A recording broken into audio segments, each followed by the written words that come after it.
거짓은 처음부터 존재했죠. 에덴 동산에서부터 거짓은 존재했어요. 그리고 거짓의 아비는 마귀죠. 이것만으로도 우리는 많은 것을 분별할 수가 있습니다. 어떤 사람이 거짓말을 잘해요. 그러면 그가 어디에 속했는지 금방 알 수 있는 거죠. 거짓은 하나님께 속한 것이 아니고 마귀에게 속한 것이죠. 요즘 세상을 보면 너무 뻔한 거짓말인데도 뻔뻔스럽게 거짓말하는 것을 봐요. 그러니까 그가 어디에 속했는지를 알 수가 있죠. 사람이 어쩌다가 당황해서 또는 갑자기 물어봐서 말실수를 한다거나 나도 모르게 부끄러운 일이어서 감춘다거나 이런 실수는 할 수 있잖아요. 아이고 창피해서 그랬나 보다 이렇게 넘어갈 수 있는 문제들, 곤란해서 그렇게 말했나 보다, 그런 것들은 존재할 수 있잖아요. 그래 너무 뻔한데, 누가 봐도 뻔한 거짓말인데 뻔뻔스럽게 이제 거짓말하는 사람들이 존재하는 거죠. 그런데 그런 모습을 보고도 분별을 못해요. 저 거짓말이다, 거짓말 아니다, 분별을 못해요. 그러면 마음이 치우쳤기 때문에 그렇죠. 우리의 마음이 중립적이지 못하고 어느 한쪽으로 치우쳐 있으면 그걸 분별을 못하는 거죠. 거짓은 거짓이고 참은 참인 건데 변명이 많고 핑계가 많고 그걸 또 옹호해주고 변호해주고 그냥 거짓은 거짓이고 참은 참인 거죠.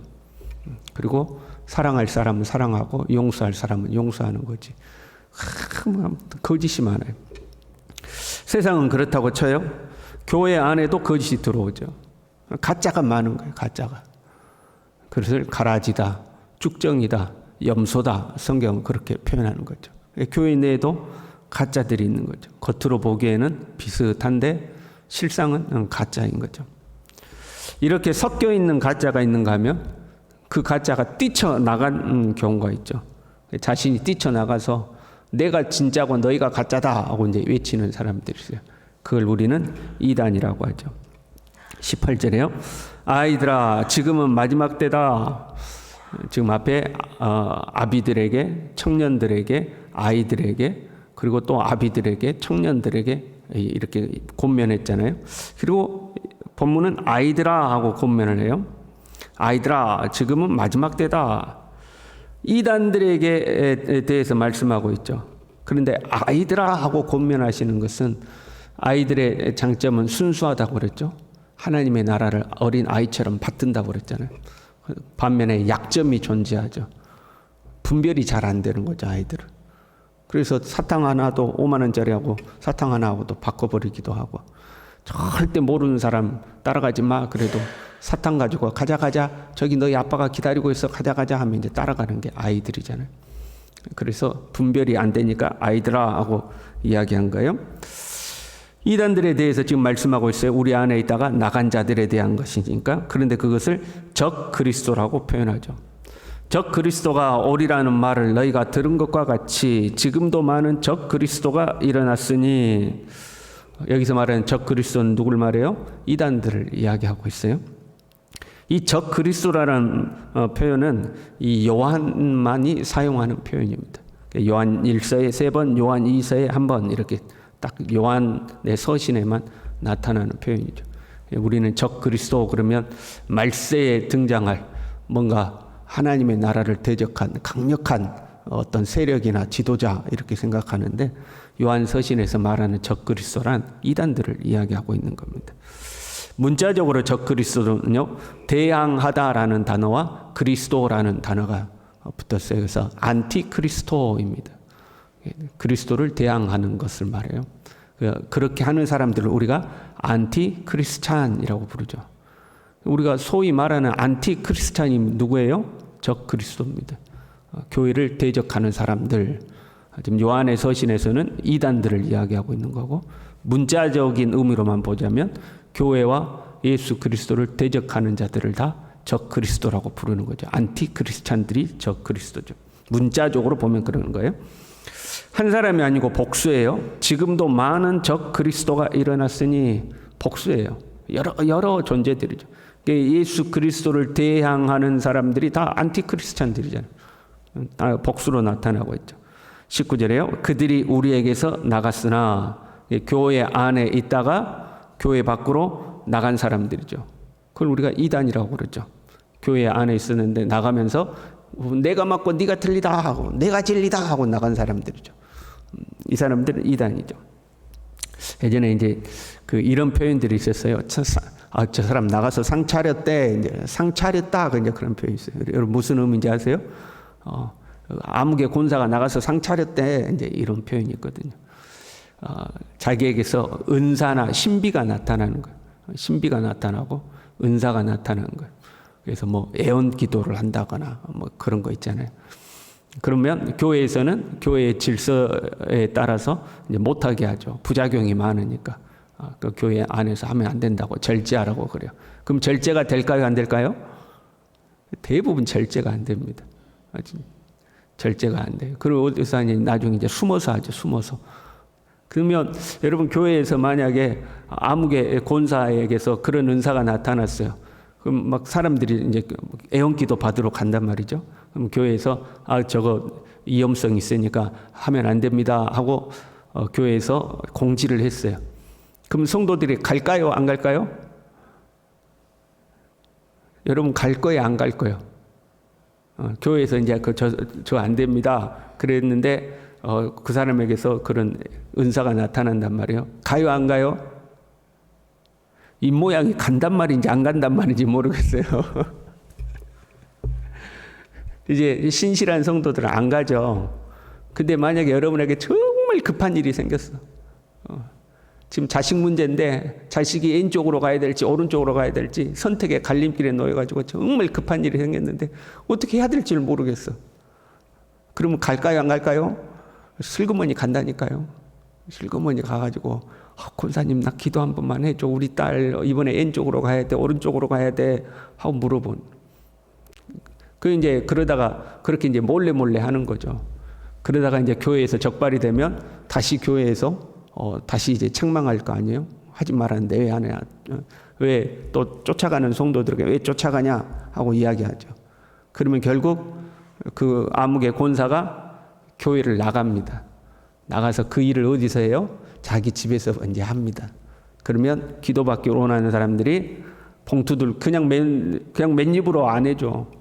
봉투 들고 가서 그 사람에게 기도를 받아요. 그거를 상 차렸다 그렇게 이야기해요.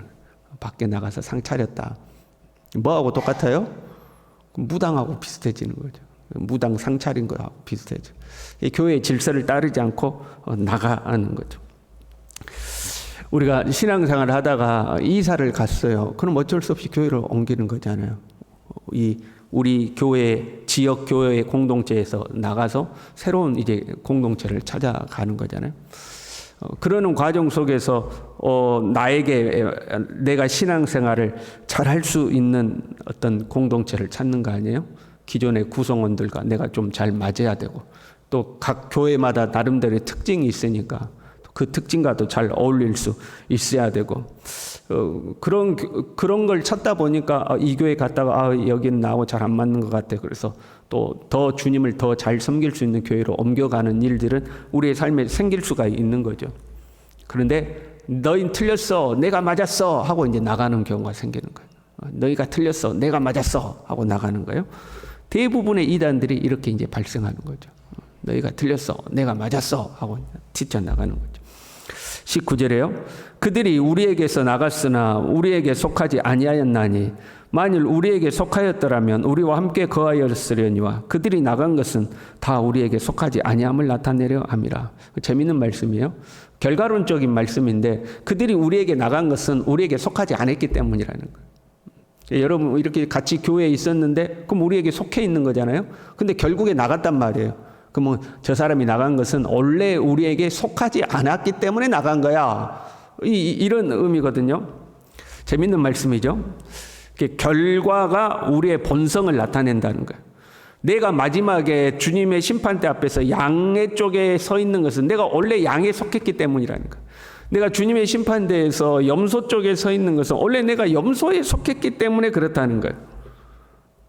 나는 옛날에 거기에 있었는데 그 중간에 잠시 들렸다가 간 것뿐이지 원래 너는 우리에게 속한 것이 아니었다는 거예요. 이단들이 우리에게 있다가 나갔어요. 그러면 우리에게 속했다 나간 것이 아니라 잠시 우리에게 들렸다 나갔을 뿐이다. 이제 그런 의미예요. 원래부터 그랬다 그런 거죠. 여러분, 우리가 우리의 육체를 벗는 날이 오잖아요. 죽음의 날이 와서 우리 육체를 벗으면 우리 안에 있는 진짜 본성이 다 드러난다고 그래요. 내가 원래 어떤 사람이냐 하는 게 이렇게 다 드러난다는 거예요. 그 자기의 본성에 맞게 우리가 이제 가는 거죠. 이단에 빠진 것은 원래 거기가 맞기 때문이라는 거예요. 어떤 사람이 이단에 빠졌다. 안타깝긴 하죠. 그런데 본래 그 사람은 거기가 맞다는 거예요. 자기와 맞는 곳으로 간다는 거예요. 정상적인 신앙인들은 절대 이단에 속아 넘어가지 않는다는 거예요. 예수 그리스도가 정말 그 속에 있는 사람들은 이단에 속아 넘어가지가 않는다는 거예요. 본능적으로 이상한 거예요. 본능적으로. 뭐 우리가 지혜가 많고 지식이 많아서가 아니라 본능적으로 이상한 거예요. 이단을 만나서 이단들이 우리를 속이려고 해도 이상한데 이게 그냥 뭐가 이상하냐? 아니 그냥 이상하다고 느껴요. 우리가 맛을 느낄 때 그냥 느껴요? 연구하고 느껴요? 짠 거는 그냥 짠 거고 매운 것은 그냥 매운 거고 신 것은 그냥 신 거잖아요. 그것처럼 본능적으로 이상한데 그래요. 여러분, 음식이 날이 습하고 더워서 쉬었어요. 그러면 그 본능적으로 알잖아요. 맛이 좀 이상한데? 맛이 변한 것 같은데? 알잖아요. 그것처럼 본능적으로 이상한 거예요. 이단 만나서 이야기하면 이상한데? 하고 이제 본능적으로 안다는 거죠. 내가 어린아이와 같아서 몰랐을 수도 있어요. 그런데 누군가가 나에게 그거 이단이야, 이상한데? 하고 말하면 그래? 아이고 나 몰랐네 하고 금방 돌아서죠. 근데 거기가 맞는 사람 뭐라고 그래요? 거기 이단이야, 이상해. 그러면 그래? 내가 한번 알아보고 내가 보기에는 괜찮은데? 그렇게 이야기해요. 거기가 맞기 때문에 그렇죠. 정상적인 사람은 자기가 속았더라도 아이고 나 몰랐네, 아이고 큰일 날 뻔했네, 아이고야 큰일 날 뻔했냐고 금방 돌아서요. 근데 거기가 맞는 사람은 내 생각에는 괜찮은데? 내가 보기에는 맞는 것 같은데? 그러면서 따라가죠. 자기가 맞으니까 가는 거죠. 그런데 또 가만 보면 그렇게 따라갔다가 시간은 좀 걸리지만 다시 나온 사람이 있죠. 그 사람들은 시간은 걸렸지만 살아보니까 자기하고 안 맞는 거예요. 그러면 이제 나오는 거죠. 지금 그 말씀이에요. 결과론적으로 자기에게 맞는 곳으로 간다 하는 거죠. 20절에요. 너희는 거룩하신 자에게서 기름 부음을 받고 모든 것을 아느니라. 이 말씀을 오해하면 안 돼요. 나는 다른 사람에게 지도를 받을 필요가 없구나. 나는 모든 것을 아는 사람이구나. 그런 의미가 아니죠. 27절에도 보면 너희는 주께 받은 바 기름 부음이 너희 안에 거하나니 아무도 너희를 가르칠 필요가 없고 나는 누구에게도 가르침을 받을 필요가 없구나. 그런 의미가 아니고 지금 교회 내에 침투해 있는 영지주의 이단들에 대해서 말씀하는 거잖아요. 그들은 뭔가 새로운 것을 배워야 한다고 지금 가르치잖아요. 복음 외에 뭔가 새로운 영적인 지식이 있어야 된다고 주장해요. 거기에 대한 말씀인 거죠. 새로 배울 것이 없다는 거. 우리가 예수 그리스도를 믿어 구원을 얻는 것에 있어서 새로 배울 것이 없다는 거예요. 너희는 이미 다 알고 있다는 거죠. 21절에요. 내가 너희에게 쓰는 것은 너희가 진리를 알지 못하기 때문이 아니라 알기 때문이다. 너희는 이미 다 알고 있다는 거예요. 여러분, 우리는 이미 다 알고 있어요.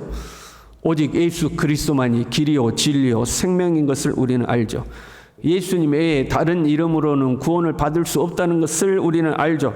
우리의 행위나 우리의 업적이나 우리의 지식이나 우리의 어떤 것을 통해서 구원을 얻는 것이 아니라 예수 그리스도의 대속의 은총을 통해서만 구원을 받을 수 있다는 것을 우리는 알죠. 그리고 그렇게 예수 그리스도를 믿음으로 구원을 받은 우리는 하나님의 백성, 하나님의 자녀가 되어서 하나님의 통치를 받으며 하나님의 말씀대로 살아가야 한다는 것을 우리는 잘 알고 있죠. 여기에 뭔가 더 붙일 것이 없다 이 말이야. 그거 외에 너가 뭔가를 더 알아야 구원을 받는다. 뭔가 새로운 것을 깨달아야 구원을 받는다. 그는 거짓이라는 거예요. 모든 거짓은 진리에서 나지 않는다. 다 거짓이라는 거죠. 거짓은요, 거짓을 따라가요. 진리를 좋아하는 사람은 거짓을 따라가지 않아요. 거의 본능적인 거예요. 맛을 본능적으로 분별하듯이 문제가 있으면 본능적으로 이 음식 상한 것 같은데 아는 것처럼 진리를 사랑하고 진리를 추구하는 사람은 저거 거짓인데 금방 안다는 거죠. 아무리 우리 편이라 할지라도 아유 저거 거짓이야 금방 안다는 거죠. 그 거짓을 따르지 않는 거죠. 세상이 아무리 우리를 속이려고 하고 우리를 하나님으로부터 멀어지게 하고 세속의 길 이단으로 끌어가려고 할지라도 진리를 사랑하는 사람은 절대 가지 않는 거예요. 안 맞아요. 진리를 사랑하는 사람은 진리를 쫓아가게 된다 하는 거죠. 우리는 참 진리이신 예수님을 더욱 사랑해야 할 줄로 믿습니다. 진리를 사랑해야 진리로 가는 거예요. 거짓을 좋아하는 사람은 거짓으로 가게 돼 있어요. 진리를 사랑하면 진리로 가는 거죠. 그래서 27절에 보면 이렇게 나와요. 주 안에 거하라.